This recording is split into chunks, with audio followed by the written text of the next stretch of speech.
आज हम लोग पढ़ने वाले हैं बेटा डेट इज एवरेज पावर। वैसे तो हर सर्किट के अंदर हमने एवरेज पावर को कैलकुलेट किया था, चाहे प्योर रेजिस्टेंस हो, चाहे प्योर इंडक्टर हो, चाहे प्योर कैपेसिटर हो। हमें ये बात पता लगी थी कि जब प्योर रेजिस्टेंस को हम लोग स्टडी करते हैं तो वहाँ पर जो पी एवरेज था वो था आपके पास V R M S multiply में क्या बेटा आई आर एम एस। ये बात किसी की जा रही है बेटा, रेजिस्टेंस के बारे में बात की जा रही है आपके पास। और रेजिस्टेंस में जो फेज डिफरेंस होता है वो कितना होता है बेटा, 0। जब हमने बात किसकी की थी बेटा, प्योर इंडक्टर की बात की थी जहां फेज डिफरेंस था π/2 आपके पास, ठीक है। तो वहां पर जो पी एवरेज फाइंड आउट हुआ था वो कितना था, 0 आया था। जब हम प्योर कैपेसिटर की बात कर रहे थे और उस प्योर कैपेसिटर में भी फेज डिफरेंस π/2 का था तो वहां पे भी पी एवरेज कितना आया था बेटा।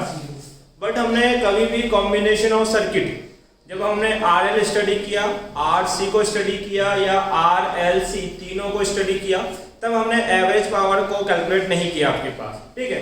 तो अब यहाँ पे हम किसी भी कॉम्बिनेशन ऑफ सर्किट की इलेक्ट्रिकल पावर कितनी होती है और उस पावर की एवरेज वैल्यू क्या रही होगी उसको मैथमेटिकली क्या करने वाले हैं बेटा, डिटरमाइन करने वाले हैं।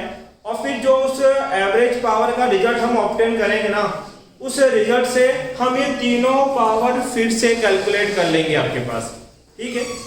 अब ध्यान दीजिए यहाँ पर सबसे पहले एवरेज पावर।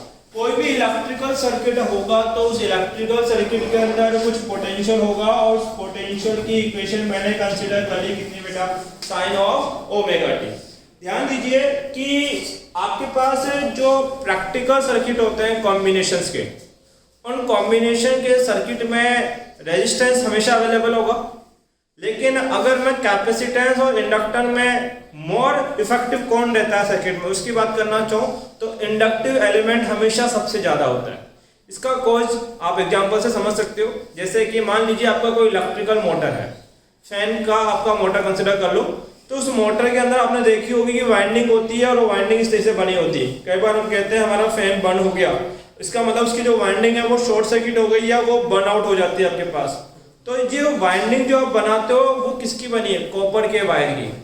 अब आप कॉपर का वायर यूज में लेंगे तो उस कॉपर के वायर का कुछ रेजिस्टेंस होगा, मतलब रेजिस्टेंस एलिमेंट है, और साथ में आपने इस कॉपर के वायर की क्या बनाई है, कोयल बना दी। इसका मतलब उसमें कौन आ गया बेटा, इंडक्टर। तो वहां पे रेजिस्टेंस और इंडक्टर एलिमेंट ज्यादा देखने को मिलेंगे आपके पास कंपेयर टू कैपेसिटेंस के। इसलिए जब भी हम प्रैक्टिकल सर्किट की बात करते हैं तो वह हमेशा दिमाग में कौन आता है बेटा के पास, RL आता है आपके पास। इसलिए यहाँ पे जो मैं करंट पे कंसीडर कर रहा हूँ वो भी RL सर्किट की करंट कंसीडर कर रहा हूँ। और जब हमने series combination of RL study किया था तो वहाँ करंट का इक्वेशन हमने ऑब्टेन किया था I0 sin omega t minus of क्या, फाई आपके पास, ओमेगा टी माइनस ऑफ कितना बेटा, फाई। अब आपके पास वोल्टेज भी है और आपके पास करंट का इक्वेशन भी है और मुझे कैलकुलेट क्या करनी है बेटा, एवरेज पावर। अब आपको पता है कि मैथमेटिकली जो पावर होता है वो होता है product of voltage multiply by current आपके पास। तो यहाँ पे वोल्टेज का इक्वेशन जो बनेगा that is V naught of sine omega t and current का इक्वेशन होगा that is I naught of sine omega t minus of क्या बेटा, फाई आपके पास है। अब यहाँ ध्यान दीजिए, इसको लिख सकता हूँ मैं V naught of sine omega t, I naught को यहाँ मल्टीप्लाई कर दिया, अब टर्म बच गई sine omega t minus of क्या, फाई। अब ये जो इक्वेशन आपके पास फॉर्म हुई है, इस इक्वेशन को मैं क्या करता हूँ बेटा, 2 से मल्टीप्लाई और 2 से डिवाइड कर देता हूँ। मैथमेटिकली कोई फर्क मुझे पड़ेगा नहीं यहाँ पर, बट ये जो आपके पास फॉर्मूला है 2 sine angle plus sine some angle आपके पास, ये मैथमेटिक्स में फॉर्मूला बनता है 2 sine C of sine D, जो इक्विवेलेंट होता है बेटा किसके, cos c माइनस डी, और फिर कितना बेटा आपके पास माइनस कितना cos कितना बेटा के पास c प्लस डी आपके पास। क्लियर है किसी बात। अब ध्यान दीजिए यहाँ पर मेरे पास ये तो कौन है, c, और ये टर्म किसका काम कर रही है बेटा, d का काम कर रही है आपके पास। इसको इसमें ओपन करेंगे तो ये हो जाएगा v not I not by 2।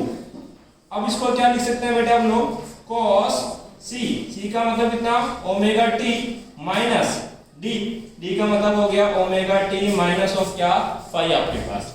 फिर नेक्स्ट माइनस के cos c का मीनिंग कौन है बेटा, ओमेगा टी प्लस ऑफ क्या लिखा गया है, डी का मतलब है omega t minus of 5। Simplify करो इसको तो V naught I naught by 2 as it is. अब इसको देखो माइनस अंदर मल्टीप्लाई करूंगा तो ये माइनस हो जाएगा और ये क्या बन जाएगा प्लस, ओमेगा टी से ओमेगा टी कैंसिल आउट तो ये हो गया बेटा कितना cos पाई। फिर next minus cos omega T plus omega T बन जाएगा बेटा 2 ऑफ ओमेगा टी तो ये होगा cos of 2 omega t minus में कितना 5। ये आपके पास क्या निकल गया बेटा पावर। अब ये जो V naught I naught by 2 चल रहा है इसको आगे आप मल्टीप्लाई कर दोगे इनसाइड तो आपके पास वैल्यूज क्या होगी, ध्यान दीजिए इनको 2 मिनट याद रखना, अभी वापस लिख के समझाऊंगा।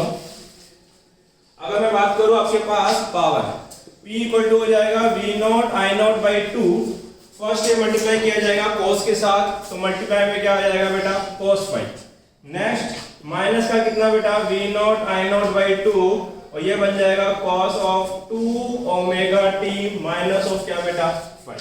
ये तो पावर आया, हमारा मोटिव क्या निकालने का बेटा एवरेज पावर। अब देखिए इस पावर की 2 टर्म है, एक तो ये है और एक ये टर्म है। ये टर्म तो टाइम पे डिपेंड ही नहीं करता और मैंने कहा था जो टर्म टाइम पे डिपेंड नहीं करता वो हमारे लिए क्या होता है कांस्टेंट, और कांस्टेंट का एवरेज वही होता है जो खुद होता है। जैसे एक एग्जांपल दिया था, किसी ऑब्जेक्ट की वेलोसिटी है 3 मीटर पर सेकेंड, अगली बार भी उसकी स्पीड रहती है 3 मीटर पर सेकेंड और नेक्स्ट टाइम भी उसकी स्पीड रहती है 3 मीटर पर सेकेंड। इसका मतलब मैंने उस ऑब्जेक्ट की आपको क्या बताई है, एक कांस्टेंट स्पीड को बताया है। अब मैं आपसे पूछूं कि उसकी एवरेज स्पीड क्या होगी तो आप एवरेज कैसे निकालोगे, तीनों को ऐड कर दोगे और 3 का डिवाइड कर दोगे तो 9/3 बनेगा, वापस कितना हो जाएगा 3। इसका मतलब कि जब कोई क्वांटिटी कांस्टेंट होती है तो जो अमाउंट उसका कांस्टेंट है वही उसका क्या लिखा जाता है एवरेज भी लिखा जाता है। तो मैंने क्या देखा कि यहाँ पर ये जो V naught I naught by 2 cos 5 आपके पास लिखा गया है ये कैसी क्वांटिटी है, कांस्टेंट क्वांटिटी है, क्योंकि ये टाइम पे डिपेंड नहीं कर रही, टाइम के अकॉर्डिंग चेंज नहीं होगी आपके पास, ये कांस्टेंट है तो इसका एवरेज भी यही रहने वाला आपके पास। तो हम जब इसको एवरेज में कन्वर्ट करेंगे तो ये तो एज इट इज चलेगा V naught I naught by 2 of cos 5। फिर माइनस ये जो अगली टर्म है ये टाइम पे डिपेंड करती है और जो टर्म टाइम पे डिपेंड करती है उसका एवरेज निकालना सिखाया था। कैसे निकालते हैं, इंटीग्रेशन 0 से t, उस टर्म को यहाँ लिखते हैं, टर्म है V naught I naught by 2 cos 2 omega t minus 5। फिर इसको इंटीग्रेट करते हैं किसके रेस्पेक्ट में, टाइम के रेस्पेक्ट में, रुक जा बेटा लिख लेना बाद में। इंटीग्रेशन 0 से t 1 ऑफ कितना dt आपके पास है। अब इसको जब आप इंटीग्रेट करोगे तो ये देखो किसका फंक्शन है, cos का। अगर किसी को cos का कर्व याद है तो cos का कर्व कुछ इस तरीके से बनता था बेटा, डेट फॉर्म आपके पास। cos का कर्व 0 से t कंप्लीट साइकिल की जब बात करोगे तो जितना अमाउंट इसका पॉजिटिव है उतना ही अमाउंट क्या है इसका नेगेटिव है। तो कंप्लीट साइकिल के लिए ऐसी क्वांटिटी का एवरेज हमेशा कितना आता है 0। इसका मतलब कि cos 2 omega t minus 5 of dt को जब 0 से t के लिए इंटीग्रेट करोगे तो ये रिजल्ट 0 आ जाएगा पूरा। जब ये रिजल्ट 0 होगा तो पूरी टर्म क्या हो जाएगी आपके पास 0। तो इसको मैं मैथमेटिकली सोल्व नहीं कर रहा, मैं साइड में लिख दूंगा कि 0 से t cos of 2 omega t minus 5 of कितना बेटा dt, इसका इंटीग्रेशन कितना होता है 0। ये हम डायरेक्ट डिक्लेयर कर देंगे आपके पास। अगर ये टर्म 0 है तो पूरी टर्म 0 हो जाएगा। अब बताए जो p एवरेज है वो कितना ऑब्टेन होगा, V naught I naught by 2 multiply में कितना cos 5। ये मेरे पास इसका फॉर्मूला आ गया बेटा p एवरेज का।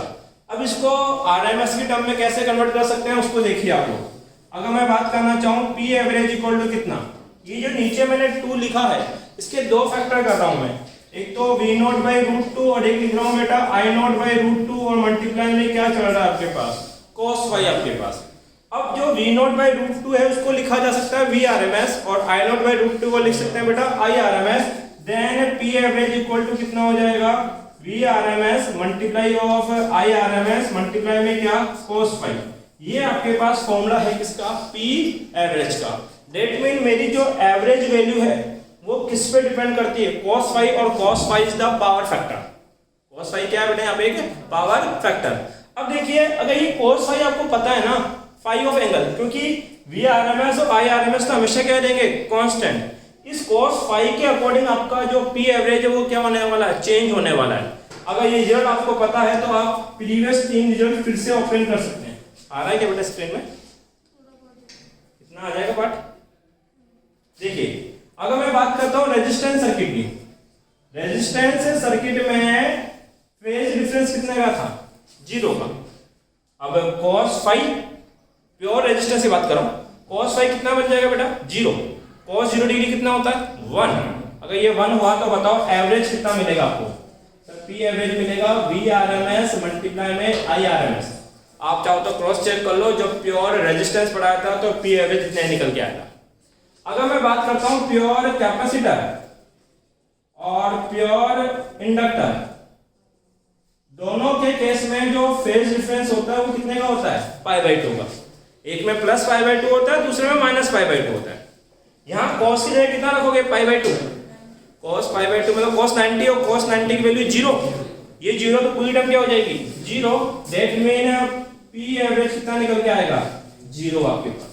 तो आपको रिजल्ट वापस से वही ऑब्टेन हुए कि प्योर कैपेसिटिव सर्किट के अंदर एवरेज पावर होता है VRMS मल्टीप्लाई IRMS, और प्योर कैपेसिटिव और प्योर इंडक्टिव सर्किट में जो एवरेज होता है वो कितना ऑब्टेन होता है बेटा, 0। Copy date.